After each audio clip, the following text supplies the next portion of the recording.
تو صحیح بخاری اور مسلم کی متفق علیہ حدیث ہے کہ آپ صلی اللہ علیہ وسلم جب مدینہ شریف ہجرت کر کے گئے، مسلمانوں پر نماز فرض ہوئی، تو مسلمانوں کے درمیان ڈسکشن شروع ہو گئی کہ مسلمانوں کو نماز کے لیے کس طریقے سے ندا دی جائے۔ تو اس میں مختلف سجیشن سامنے آئی۔ کچھ لوگوں نے کہا کہ ناقوس بجا کر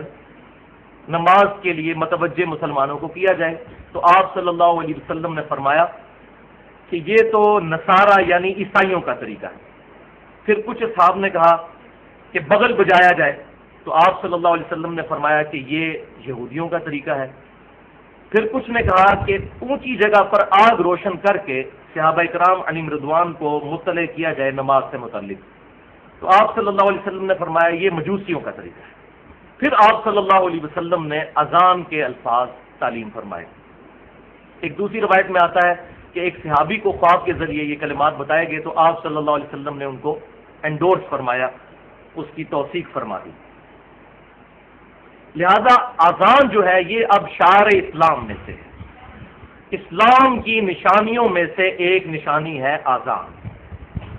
آج کے اس ماڈرن دور میں جب کہ ہم اذان سن کر نہیں بلکہ گھڑی پہ ٹائم دیکھ کر مسجد میں نماز پڑھنے کے لیے جاتے ہیں، سچ اذان کی ضرورت کوئی نہیں رہی، لیکن کیونکہ یہ شعائر اسلام ہے لہذا کوئی بندہ اس بات پر اب فتویٰ نہیں دے سکتا کہ چونکہ لوگ گھڑی دیکھ کر مسجد میں آتے ہیں، لوگوں کو پتہ ہے ظہر کا ٹائم جو ہے وہ 1 بجے ہے، عصر کا ٹائم جو ہے وہ 3:45 بجے ہے، مغرب جو ہے وہ 6 بجے ہو جاتی ہے، تو لہذا اذان کی تو ضرورت نہیں ہے۔ تو یہ شعائر اسلام ہے، اس کو اب کوئی چینج نہیں کر سکتا، یہ اسی طریقے سے چلتا رہے گا۔ ہاں اس کے لیے جو ہم ہیلپ لیتے ہیں وہ ماڈرن دور کے اعتبار سے لیتے چلے جائیں گے، جیسے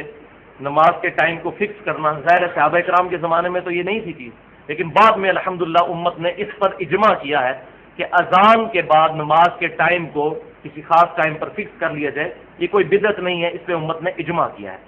اور